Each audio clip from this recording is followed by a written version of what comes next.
Hi, welcome to the Thrift Shop. Today we're going to talk about Hifiman headphones.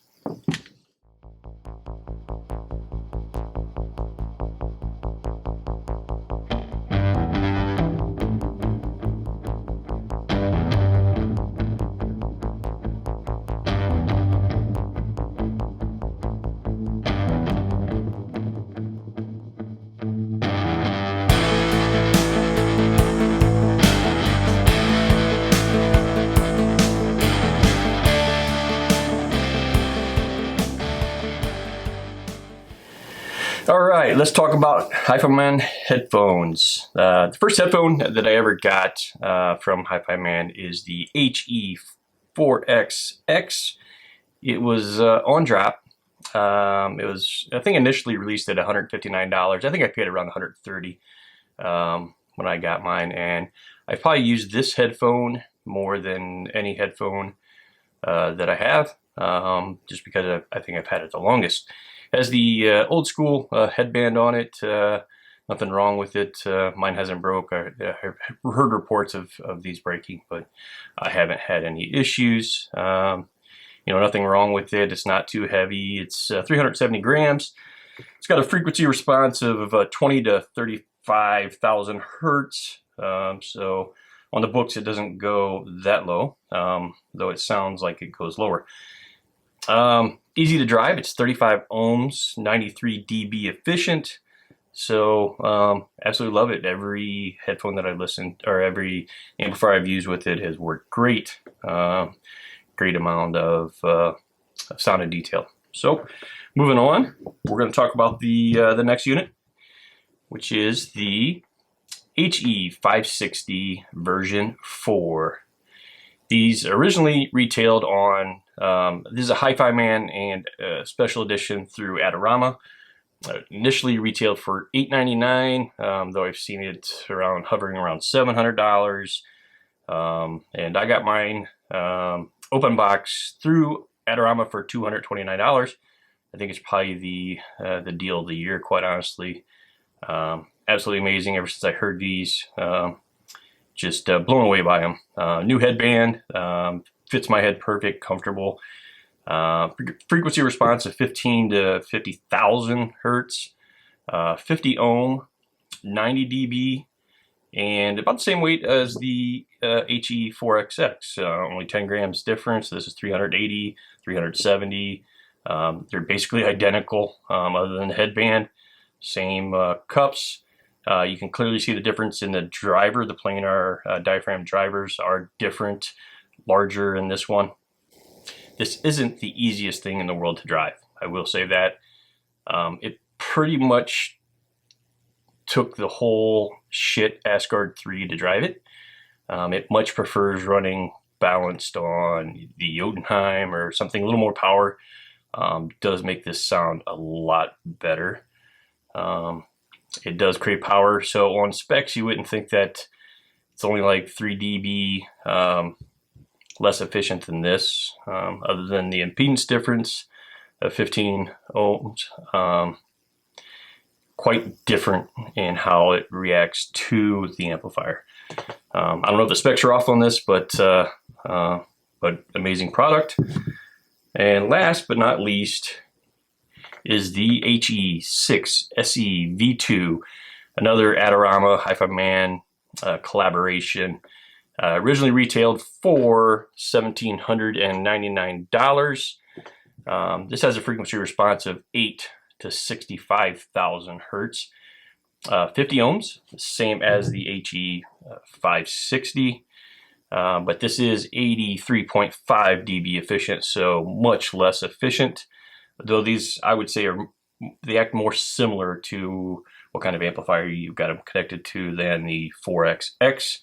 This comes in a lot heavier. It's 505 grams, and the world's worst headphone cable.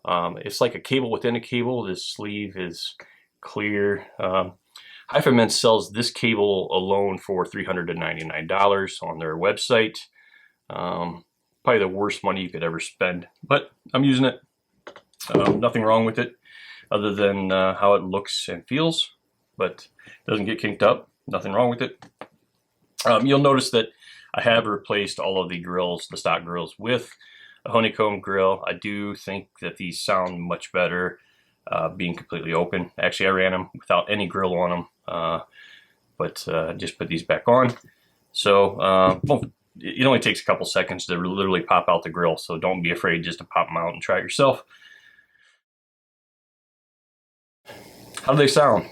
I think these tonally, the HE4XX, HE560 version 4, HE6SE version 2, you can definitely tell if you were blindfolded and you put them on, you could tell that they were made by the same manufacturer. Just the way that they sound, you take a different manufacturer and you put on their headphone and you do get a different sound signature. You can definitely tell these are from the same family of headphones. And technically they're not that far apart, not that you would think. I think somehow there's something in your mind when you start having to use a lot more higher end amplification to drive the HE6SE that you might think subconsciously that it sounds better. And certainly it does, but it's not that far apart. Does it justify going from $159 for this unit to $1,799? No. You know, if I had this for the rest of my life, I'd be happy. Yeah, this is great, but it takes a lot more to drive it. And I don't think it's worth that much more money. I do think it's good. So what you get in general with all of these, something that it's tonally a little bit warm, and I do like that. All of them have good bass. So, you know, planar bass is different than dynamic driver bass or speaker bass. And, you know, I think most people that go to headphones have to realize that bass is different. What's unique with all three of these is you get a good amount of slam and bass movement.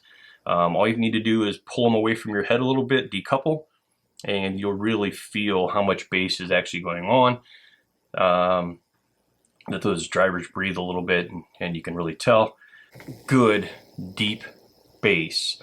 But it doesn't impact the upper mids or the rest of the frequency response. So I think that you're getting probably the best bass performance you can get in a planar that I've heard without distorting the rest of what you're trying to hear.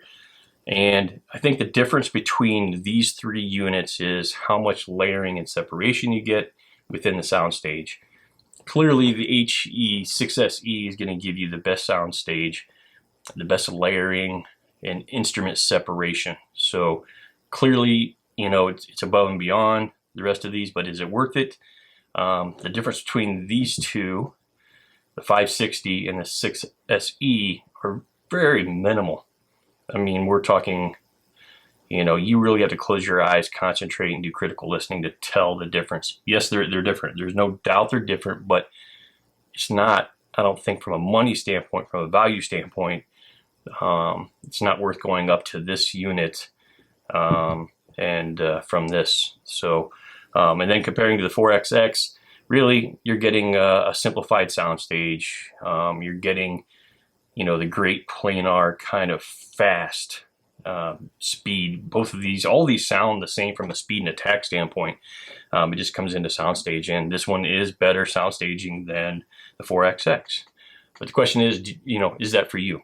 For me, I love soundstage, kind of that 3D imaging. As you know, with headphones, it's, you know, it's not like speakers or anything else, but you can tell the difference in layering and separation.